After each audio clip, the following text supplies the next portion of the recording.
नमस्कार साथियों, मैं डॉक्टर मुकेश गर्ग। जरा सोचिए में आपका स्वागत है।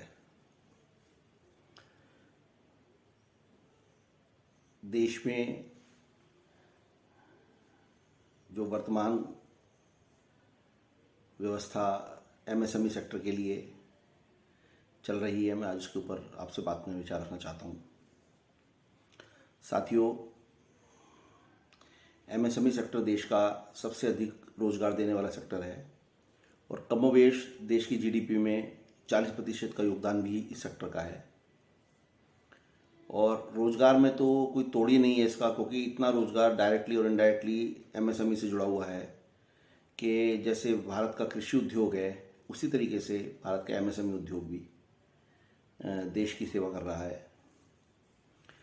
साथियों, मैं आज जो बात करना चाहता हूँ, इस सेक्टर को कच्चे माल की सप्लाई के ऊपर करना चाहता हूँ, जो कि सरकार द्वारा बिल्कुल नेग्लेक्टेड प्रतीत होता है एरिया। क्यों? क्योंकि जिन उद्योगों में मेटल्स लगता है, मेटल्स की कीमतें अनाप शनाप तरीके से घटती बढ़ती रहती हैं।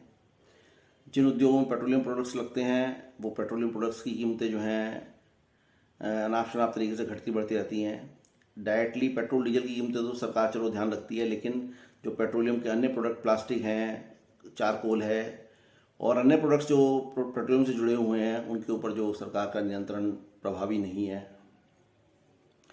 उसी प्रकार खाद्य तेलों के साथ ये समस्या है। जो खाद्य तेलों का बिजनेस करते हैं, वहाँ खाद्य तेल की कीमतें जो हैं बेलगाम तरीके से घटती बढ़ती रहती हैं।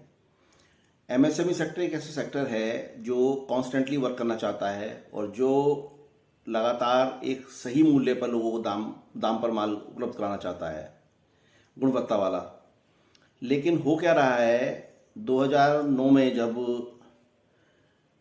कमोडिटी एक्सचेंज में मेटल्स को लाया गया, उस समय शायद सरकार ने बहुत बड़ी भूल की, क्योंकि मेटल्स को कमोडिटी एक्सचेंज में लाने का मतलब, मैं ये नहीं कहता कि ये जो लाई गई गवर्नमेंट ने इसको 2008 में, जो 2009 में इसको कमोडिटी एक्सचेंज में लाए, ये सरकार ने किसी ना किसी नीति के तहत किया होगा, या हो सकता है गेट के तहत किया हो, या वर्ल्ड में कोई और समझौता सरकार ने साइन किया हो, उसके तहत किया गया हो।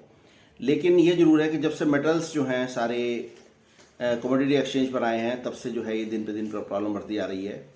और स्थिति ये है कि जैसे अभी की बात हम लें, पिछले 2 महीने के अंदर, 2 महीने पहले जो लोहा 45 रुपये किलो में उपलब्ध था, आज वो लोहा 70 रुपये किलो में उपलब्ध है। ऐसा क्यों? ऐसा इसलिए हो रहा है कि सरकार जो है सिर्फ और सिर्फ आधारभूत उद्योग, संरचना उद्योग जो हैं उनके ऊपर ध्यान दे रही है, एमएसएमई सेक्टर को बिल्कुल ध्यान नहीं दे रही है। यदि इंटरनेशनल मार्केट में लोहे के दाम बढ़ रहे हैं, तो क्या भारत की कंपनियों में क्या आफत आ जाती है, जो भारत की कंपनी लोहा प्रोड्यूस कर रही हैं, और भारत जो आयरन ओर का सबसे बड़ा उत्पादक है वर्ल्ड का, उसके अंदर कौन सी लागतें बढ़ जाती हैं जो यहाँ भी कंपनियां रातों रात जो है अपनी कीमतें बढ़ा देती हैं? क्या सिर्फ मुनाफा कमाने का उद्देश्य सरकार का है? भारत सरकार की company steel authority of India limited, जो देश के लोहे का सबसे बड़ा जो है उत्पादन का केंद्र है, जिसके अंदर दर्जनों कंपनियां भारत सरकार के इस प्रतिष्ठान के अंदर चलती हैं, उसके पास आयरन ओर का लगातार ज़बरदस्त भंडारण है। और आयरन ओर लगातार जो है वहाँ ऑफशोरिंग होती रहती है, निकलता रहता है कोयला। उसी कोयले से जो है प्राइम का माल बनाया जाता है, ताज़ा कच्चा लोहा बनाया जाता है, उससे फिर आगे फ्रेश लोहा, even structural steel, long steels सब बनाई जाती हैं।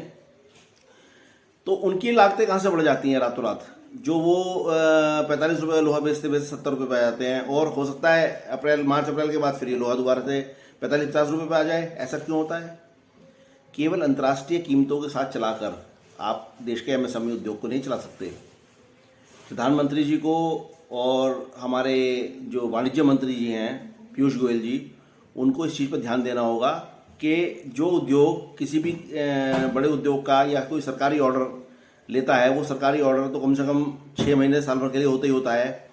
किसी प्राइवेट कॉन्ट्रैक्टर को भी यदि माल देने के लिए हम कॉन्ट्रैक्ट करते हैं, तो वो भी तो 4-5-6 महीने से कम का हमें ऑर्डर बुकिंग नहीं होती है।